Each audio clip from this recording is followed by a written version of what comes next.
Bonjour, bonsoir à vous tous qui suivez l'actualité de la RDC sur le Congo est à nous. Nous vous disons merci.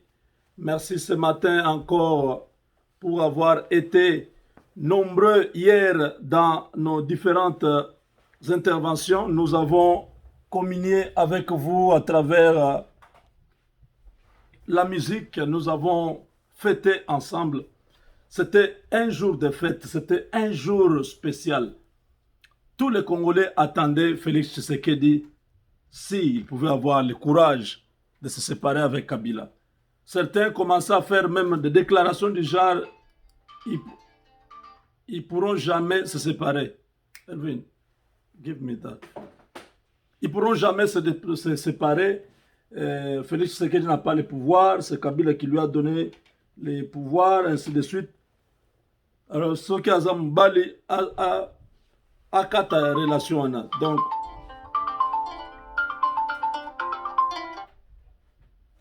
allô? Allô? Oui, allô? Bonsoir, M. Mbengai. Bonsoir. Tulikuwa kuonesha sema bantu barifurahi sana humu Kinshasa depuis jana, viliendelesha na leo apart ile maevenement uliona vilipitika mpale du peuple. Mais dans l'ensemble, Kinshasa est unanime. Mpona bantu bende. C'est mon Lingala, comme ça tout le monde peut écouter ça. Ah, ok. Kinshasa, en tout cas tout Kinshasa était en liesse. Batu basepeli. Na ba quartier, biso tofana na Ramatonge, tokende ti Bandal, tokiti Lingwala, unanimement. Les gens étaient d'accord. La population est derrière Fati.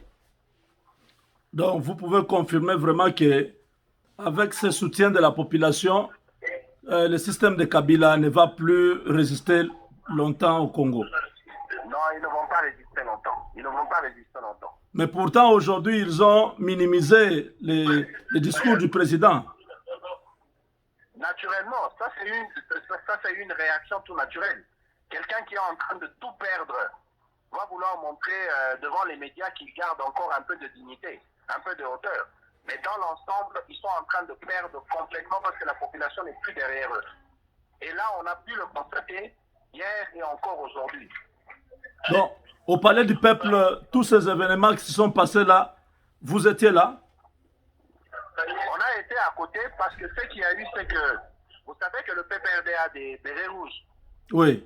Et donc, au moment où le peuple était en train d'accompagner les députés dans l'objectif de venir, bien entendu, empêcher l'infamie de Mabunda, et en contrepartie, ils ont envoyé leurs bérets rouges là. C'est comme ça que la police a dispersé cet éventuel accrochage. Oh, mais nous avons vu, c'est comme si les bureaux même étaient saccagés. Oui, ça c'était à l'intérieur de l'hémicycle. Ça c'était entre députés et députés. Ah, ça c'est eux-mêmes. Hein? Ah oui, c'est eux-mêmes, entre députés et députés. Mais... Vous n'avez pas vu Nembalemba, qui était même lui-même au perchoir. Ouais. Habillé en rouge. Ouais. Ah ben voilà, il était lui en train d'haranguer avec une lance-pois. Et tout ça, il était là en train d'haranguer carrément les députés. Donc la rupture est totale. La rupture est totale et même consommée. Ouais, il ne reste plus qu'on puisse digérer ça. Et aujourd'hui, est-ce que les députés du PPRD étaient venus aussi soutenir Mabunda? Naturellement, on ne les a pas vus. Oh là là. En tout cas, nous, ici à l'extérieur, nos yeux sont sur le Congo. Hein, de temps en temps, mettez-nous au parfum. Je pense que la situation est en train d'évoluer très vite. Exact. Le Premier ministre... C'est notre devoir patriotique. Oui, le Premier ministre venait d'être reçu par le président, donc sa démission est demandée. Et imminente. Elle est vraiment imminente. En tout cas, la dernière question, avez-vous une préférence? Qui pensez-vous qui peut être informateur. Nous avons appris que Jean-Pierre Bemba ou Moïse Katumbi. Qu'est-ce que vous pensez? Nous, on pensait beaucoup plus à Moïse Katumbi. Ok. Ouais. Oui, Moïse Katumbi, je crois que d'abord, il a beaucoup de députés à l'Assemblée. Exactement. Et même certains députés du PPRD, tout ça, de l'époque, ont encore un peu de l'estime envers Moïse. Exactement. Il peut jouer bien ce rôle-là. Bon, on ne sait pas. Jean-Pierre Bemba est aussi. Eux, il les connaît, hein? Vous dites? Moïse a été avec eux, il les connaît. C'est ça, c'est pourquoi je souhaite que ce soit Moïse. Exactement. Parce que Jean-Pierre Bemba, bon, on ne sait pas. Mais c'est la politique. De toutes les façons, ils vont s'entendre. Non, je pense. Mais Jean-Pierre Bemba doit avoir un rôle de catalyseur. On ne sait pas si celui qui est perçu pour être le Premier ministre... Oui, s'il n'est pas informateur, il peut être Premier ministre. Ça, je pense. Exactement. Oui. Parce que vous voyez, ils étaient dans l'opposition. Si lui est là, il va ramener toute l'aile qui était en train de bouder Félix. Et ça va faire une bonne cohésion. Exactement. Et puis son côté autoritaire, hein, on en a besoin. Oui. Pour tous ces ministres-là qui sont impolis, qui sont un peu... Des brebis galeuses, là. Oui, il faut les remettre dans l'ordre. Exact. En tout cas, je crois que l'essentiel a été dit. Merci beaucoup. Merci bien. N'hésitez pas de nous contacter quand il y a une urgence. On ne manquera pas, c'est notre devoir patriotique. Ok, merci. Au revoir. Au revoir, merci. Chers amis, là, nous étions pris de cours par un correspondant qui est à Kinshasa, qui a toujours fait un grand travail pour nous. Il nous donnait un peu les à côté de ce qui s'est passé aujourd'hui. Et voilà, vous avez suivi.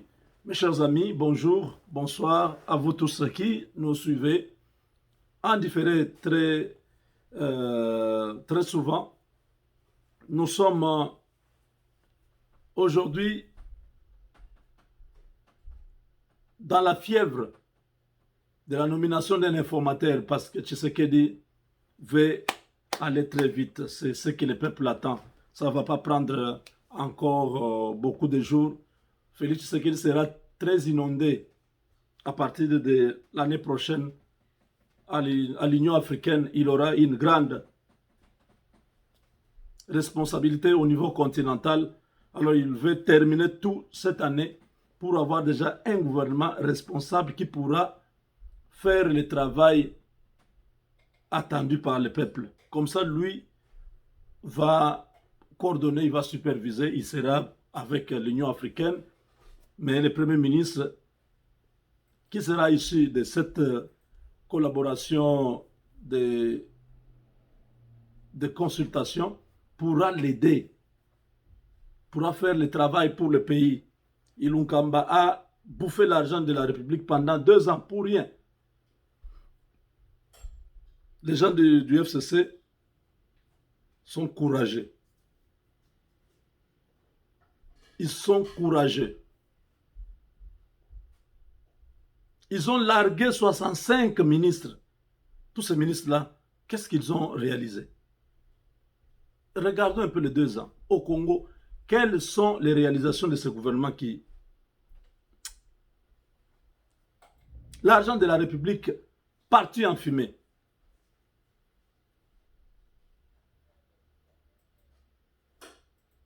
Nous ne voulons plus ce genre de bêtises. Plus jamais. Un gouvernement réduit au maximum 30 ministres. Donc, ministres et vice-ministres, au maximum 30. 20 ministres, 10 vice-ministres, c'est tout. L'affaire est terminée. On n'a pas besoin d'un gouvernement gigantesque, éléphantesque.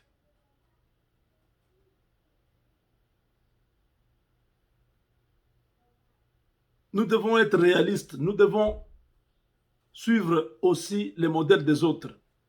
Nous ne pouvons pas toujours continuer à faire ce que nous pensons être la solution. Non, les gens sont nombreux.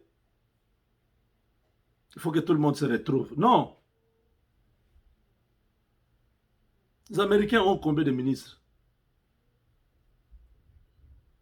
Les autres ministères que vous apprenez là, ce sont des agences ici aux États-Unis. Pour l'environnement, il n'y a pas un ministre, il y a une agence pour l'environnement. On peut mettre les autres là, au lieu de faire ça des ministères, on les fait comme des agences gouvernementales. L'agence gouvernementale, l'agence de l'environnement, c'est une agence gouvernementale. Agence de tourisme, agence, je ne sais pas, on peut faire des agences comme ça qui vont s'occuper de petites histoires au lieu que ça soit seulement... Non, déjà, vous avez suivi le ministère de la décentralisation.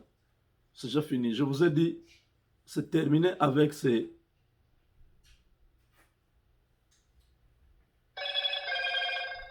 C'est terminé avec ces Rwandais qui nous ont nargués pendant plus de 20 ans. Leur ministre Ruberwa a perdu. C'est fini. Ils ont tout fait pour garder le pouvoir. Mais c'est terminé. Le président Tshisekedi, nous devons prier pour lui. Ces gens ne vont pas quitter le Congo facilement. Vous vous rappelez en 98, quand Mouzé les a chassés, ils sont allés se retrouver à l'est du Congo pour commencer une nouvelle guerre.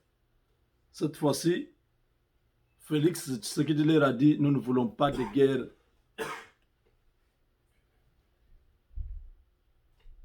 qui n'ont pas de sens.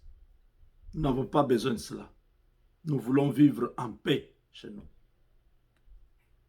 Ce ministère de la décentralisation est supprimé, terminé. Nous allons nous retrouver avec le ministère de l'Intérieur, avec bien évidemment une direction qui s'occupe de la décentralisation. On n'a pas besoin d'avoir des ministères près du Parlement, non. Ministère de la coopération régionale, non. On a un ministère, c'est les affaires étrangères. La coopération régionale sera dedans. Qu'on puisse regrouper des ministères comme ça. Finances, budget et économie. On met ça un seul ministère avec 3 secrétaires généraux. Oui. Parce que de toutes les façons, même maintenant là, les secrétaires généraux sont là, dans tous les 3 ministères. Parce que nous ne voulons pas qu'il y ait 3 personnes. Un ministre du budget, un ministre des finances, un ministre de l'économie. Non. Ministre des finances, économie et budget. Ou ministre de l'économie, finances et budget. Avec 3 secrétaires généraux qui vont faire le travail au niveau administratif. Parce que les ministres sont des politiciens. Ils font absolument rien. Ils sont dans les cabinets là-bas en train de recevoir des business, tout ça. Non. Un seul ministère. Enseignement primaire, secondaire et universitaire.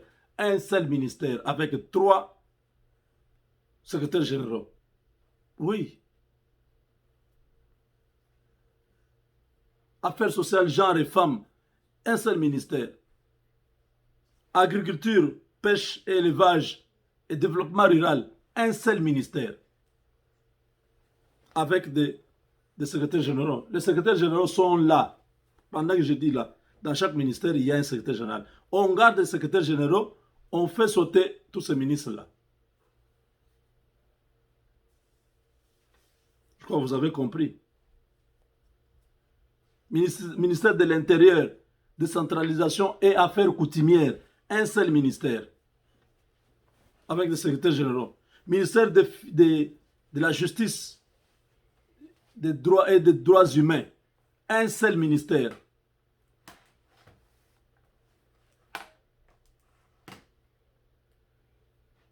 Hein? Droits humains, droits... affaire humanitaire. Hein. Affaire humanitaire, là,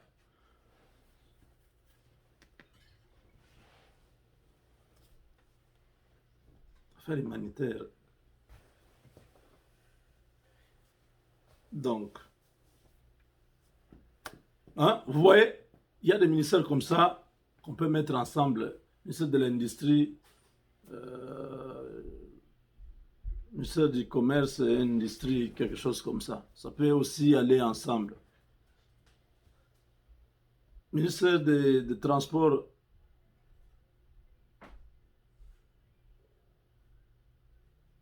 et bon, hein, il y a des domaines qui se rapprochent, on les met ensemble, on garde les secrétaires généraux.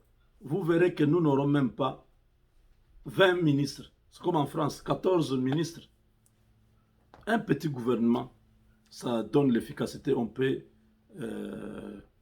bien contrôler. 65 ministres, c'est incroyable. Donc, le ministère de la décentralisation, c'est terminé. Elvin, exactement. Hein, ce ministère de la décentralisation est terminé, c'est fini. Roubero et tous ses frères ont perdu. Kabila a perdu. Aujourd'hui, c'est le grand Félix Tshisekedi qui est à la une.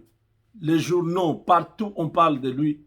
Pourquoi? Parce que l'homme a mis fin au calvaire des Congolais. Le travail vient de commencer. Avec Dieu, nous vaincrons. Les troubles que vous avez vus là, les kabylistes n'ont pas encore compris. Bientôt, ils vont être conduits un à Makala. À ce moment-là, ils vont se rendre compte qu'ils vivaient sous la grâce. Ils n'ont pas compris que la grâce était là. Ils ont beaucoup de dossiers sur lesquels la justice va actionner très bientôt. Chers amis, voilà, j'étais très occupé ce week-end avec toutes ces choses du Congo. Maintenant, je reviens à vous qui êtes au Canada et aux États-Unis.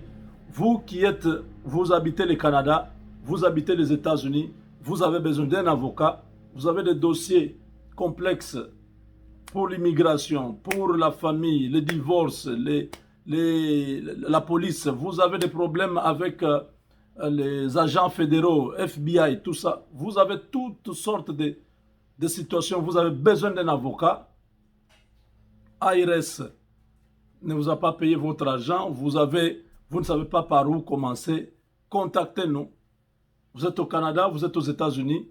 Appelez-nous au 972-891-0976.